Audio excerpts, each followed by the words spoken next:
Did you notice these trends for the Sun Devils 2024 recruiting class? You are Locked On Sun Devils, your daily podcast on the Arizona State Sun Devils, part of the Locked On Podcast Network, your team every day.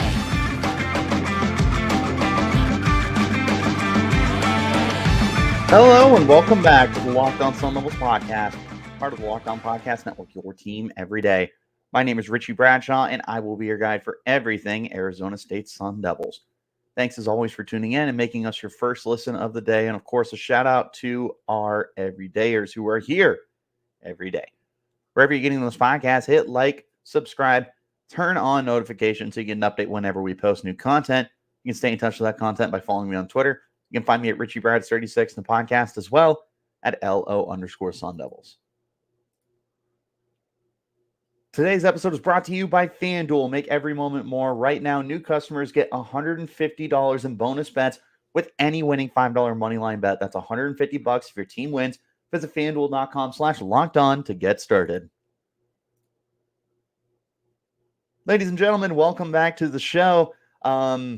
Interesting conversations for today. First of all, we're going to kick off this episode edition of the pod with a Kenny Dillingham press conference takeaways. He had a press conference earlier this morning, kind of going through the recruiting class, where we were able to ask him questions about it. He kind of gave his own little details at the beginning about what he thought about it. That's where we're going to start our conversation. After that, there were some trends from this recruiting class that I want to go over. Offensively and defensively, we'll take a look, but let's start with Kenny. Kenny opened up the press conference kind of saying that he felt that they did a really good job adding some depth and adding good competition, but also noted that he still plans to really attack the transfer portal, and that's definitely been a very big trend for this team. They have brought in 14 transfers so far. I don't think that they're going to be slowing down anytime soon, especially with certain positions needing some more depth. Notably, the linebacker spot is a position that Kenny Dillingham highlighted as a place that he wants to add some competition. They're very young at the position with Tate Romney, Crew Jackson, Kavian Thunderbird as their youngest kids. Caleb McCullough was still there. They brought in Joey Sua. Who'd they bring in? Zyrus Fiasu from San Diego State, and Jordan Crook from Arkansas. Those are definitely guys that are going to fit into the equation, but don't rule out them bringing in another guy. And I know that they're still looking for some offensive tackles. That is definitely one of the bigger positions that I think the team still has to fill when you're looking at upgrading and adding talent and adding depth. Definitely the offensive tackle spot. That's what Kenny had noted too. One of the things that he said was that he wants to add length to the offensive tackle spot, which, would make a lot of sense because something that he noted was they added a lot of beef up front.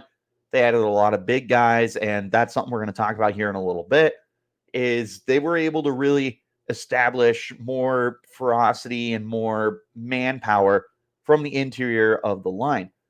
Now it's about building from the outside. You need those finesse kind of players. You need the guys that are going to be able to come in and be those pass protectors, be those cornerstones, those bookends, whatever you want to call them. ASU still needs those. And that was something that Kenny acknowledged. But other than that, there was a handful of interesting comments he made. One of the more interesting ones to me is he really, really pumped up Kanyon Floyd. Floyd is the incoming punter from Horizon High School out in Scottsdale. Local kid, love to see it. Activate the Valley. 3-star overall, 5-star as a punter. Kid's good. Kid flips the field. And that's what Kenny said too, is, he kicks for distance, which that was the first thing he noted is, he can punt it far, which is definitely something. Kenny noted that when you have a guy that's able to flip the field, typically you're saving yourself 3 points, right? As long as your defense is able to step up, you're providing them with longer fields that allow for opposing teams to be forced to punt it rather than kick those field goals. So like Kenny said, you're saving your team 3 points as long as everything goes accordingly when you have a punter that can flip the field. And Kanyon Floyd is somebody that can flip the field. He's a lot of power. He's able to, flip I keep saying flip the field, but you get the point. He's very, very good. And he highlighted him as one of the more key additions to this recruiting class was getting Floyd in there and getting somebody that can be a difference maker on special teams. Right now, the Sun Devils are kind of going through the motions on special teams. You know, Ian Hershey's there to be kind of that punter, kicker kind of role for the team. And Floyd will be in there to provide the competition. Josh Carlson's gone. He wasn't great last year anyways when he was here. So it was a big deal to be able to get Floyd in there. Kenny Dillingham acknowledged that.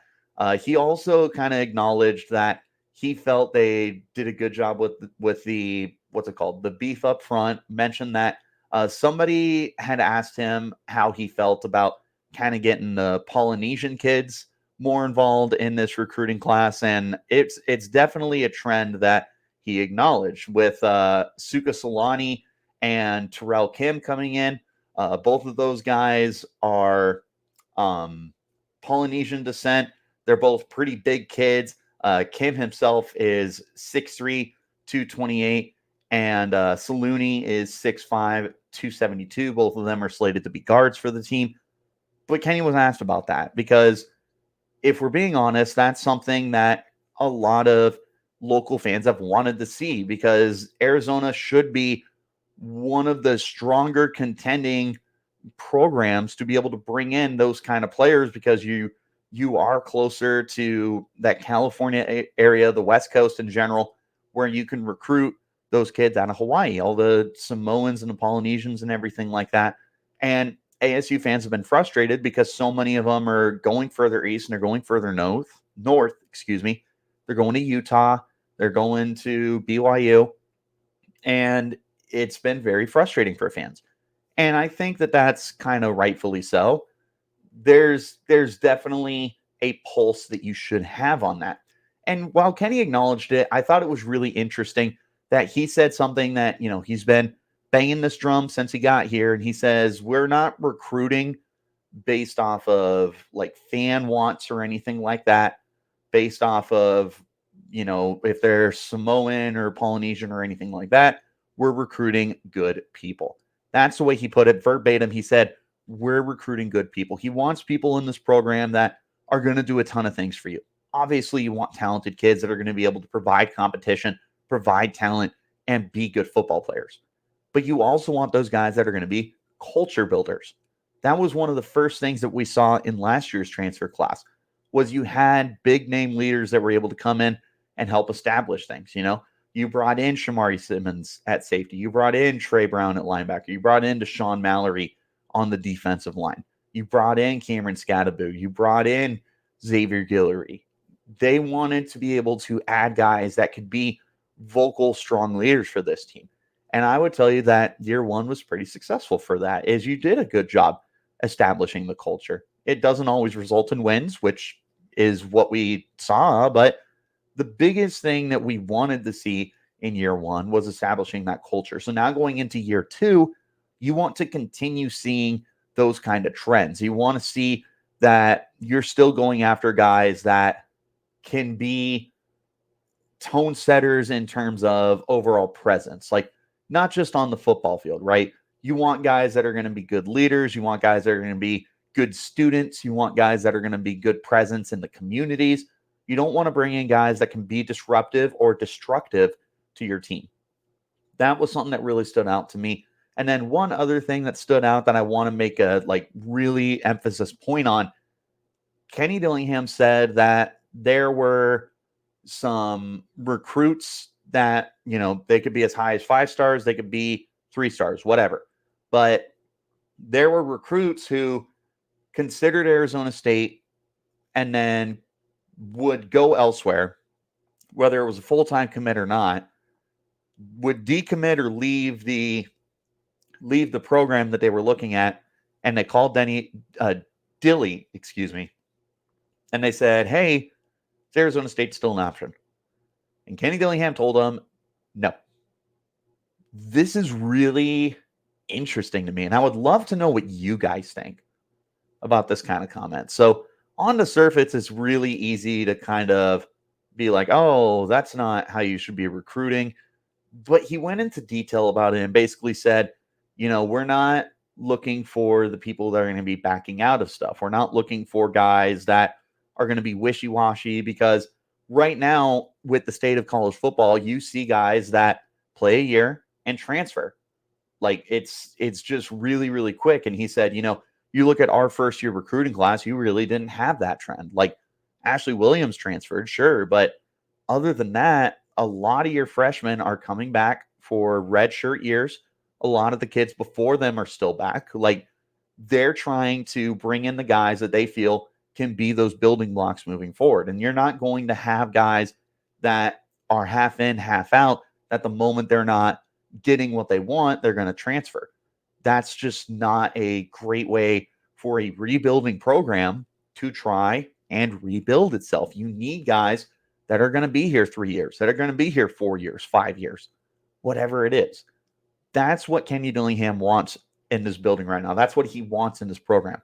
He wants to know that he's going to have those reliable guys that are going to come into the program and guys that are going to be those difference makers for you. I really like that. I really respect that. Obviously, I feel like it can be a sort of slippery slope when you're looking at like, oh, well, this kid was just an example. Like this kid was a top 25 recruit and now we're not bringing him in.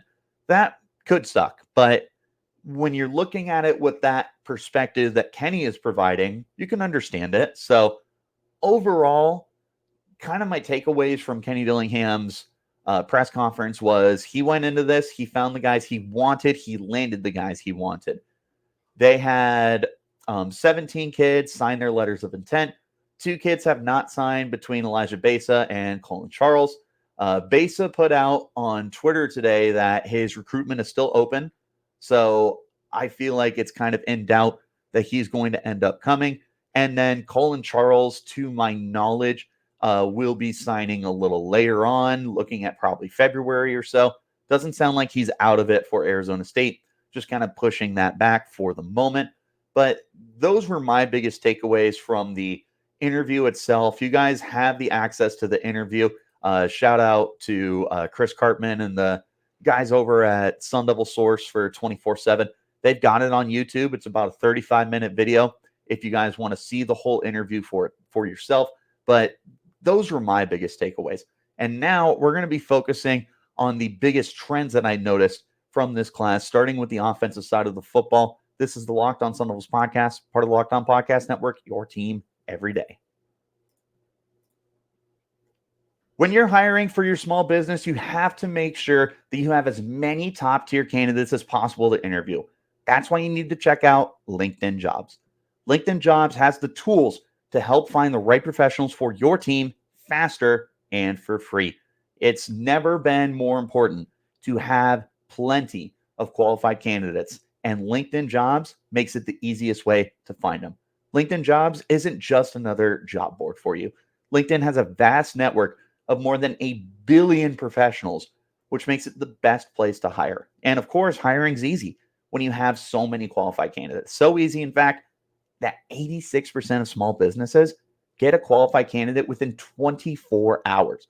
LinkedIn knows that small businesses are wearing so many hats and they might not have the time or resources to hire. Thankfully, with LinkedIn, the process is intuitive, quick, and easy. They even just launched a feature that helps write job descriptions and makes the process even easier and quicker for you. So post your job for free at linkedin.com/lockedoncollege. That's linkedin.com/lockedoncollege to post your job for free. Terms and conditions apply.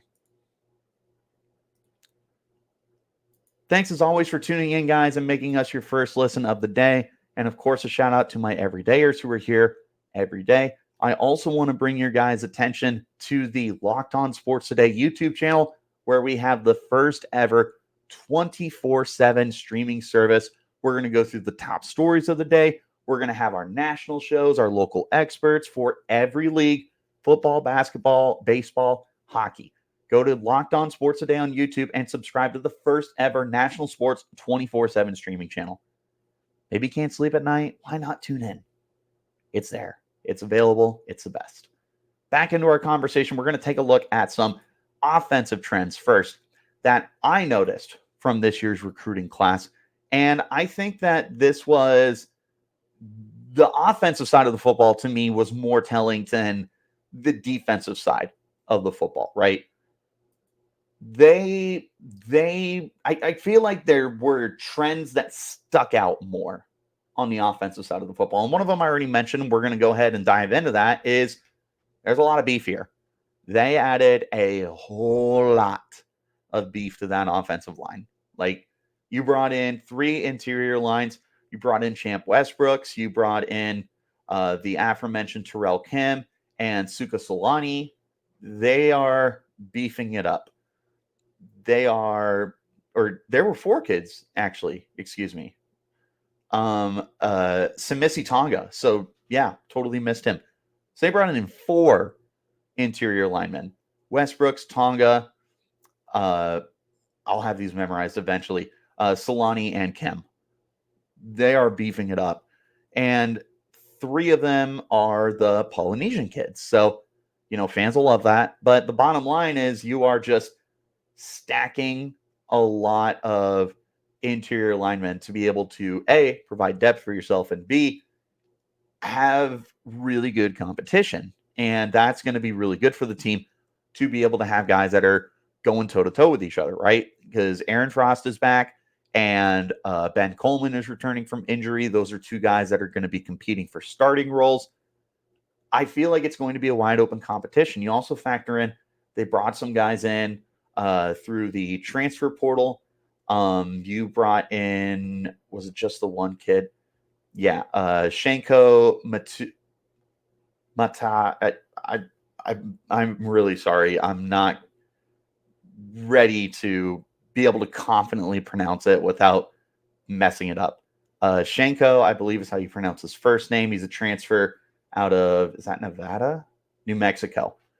So you're really doing a lot of bulking up along the offensive line. You're getting that beef. You're getting big kids up front that are going to be difference makers, that are going to be maulers on the offensive line.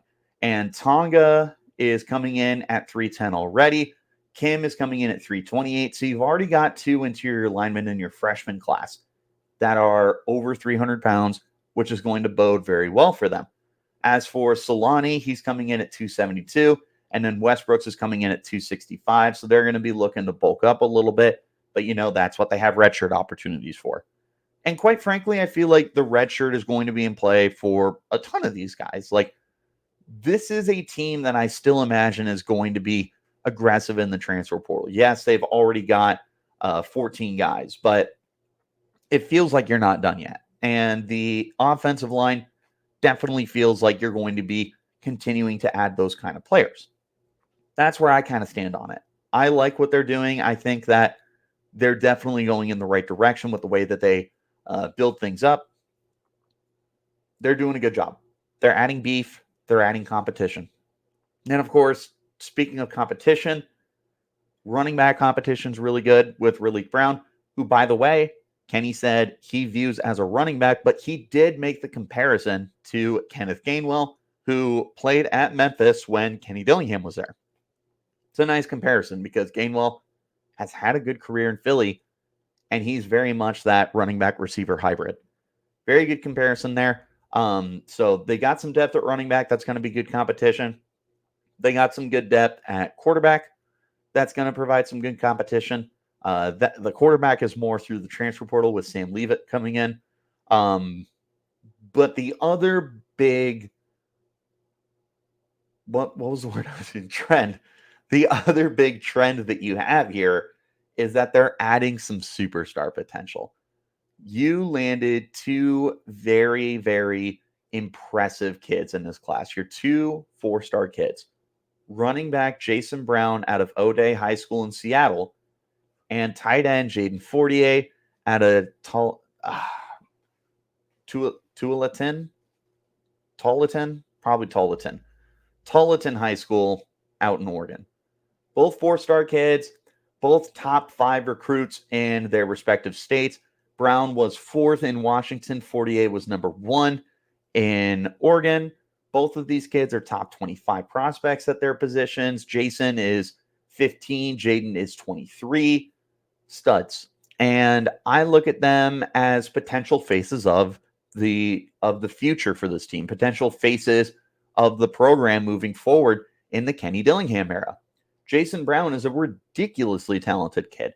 And I would not be surprised if he rolled into the season as your number 2 running back. I think that there's that much potential with him. He's a stud. He's somebody that does a little bit of everything for you. He scores touchdowns. He's quick. He's powerful. He does everything. 40A, look, it's well documented how I feel about Jaden at this point, but he's a beast. And he's going to be coming into a scenario where he could also see some significant playing time. Right now, I also think he's number 2 on the depth chart. I would only put him behind Bryce Pierre. And quite frankly, I think that Pierre is a very good football player. And I think that he's going to be in store for a very good season this upcoming year. I look at these two kids. This feels like some really good superstar potential for them. They definitely stand out amongst the rest of the guys that are coming in. Would be interesting to see some of the other big names. Tony Lewis-Nakuba out in the secondary, Plas Johnson at receiver. I do think Kanyon Floyd could potentially be a superstar, even though he's a punter, and people kind of look at me like I'm crazy when I say that. I like the direction that they're going, and I like that you've got these kids that are going to come in and be those potential superstars for you, be those potential big-time difference makers. When you have those kind of guys on your football program, you're going to see results from them. I'm really excited about what they present. Those were my big takeaways on the offensive side of the football, and we're going to take a look at the defensive side of the football next. This is the Locked On Sun Devils podcast, part of the Locked On Podcast Network, your team every day. As the weather gets colder, the NFL stay hot on FanDuel. Right now, new customers can get $150 in bonus bets with any winning $5 moneyline bet. That's $150 if your team wins. So if you've been thinking about joining FanDuel, there's no better time to get in on the action. The app's easy to use with a wide variety of betting options, including spreads, player props, over-unders, and more. Visit FanDuel.com/lockedon and kick off the NFL season. FanDuel, official partner of the NFL. As always, thanks for tuning in, making us your first listen of the day. A shout out to my everydayers who are here every day, and another plug for you guys to check out the Locked On Sports Today 24/7 streaming channel on YouTube. Subscribe to it. One night you can't sleep. Catch up on everything that's going on in the sports world. We're going to wrap up with some trends that I saw on the defensive side of the football next.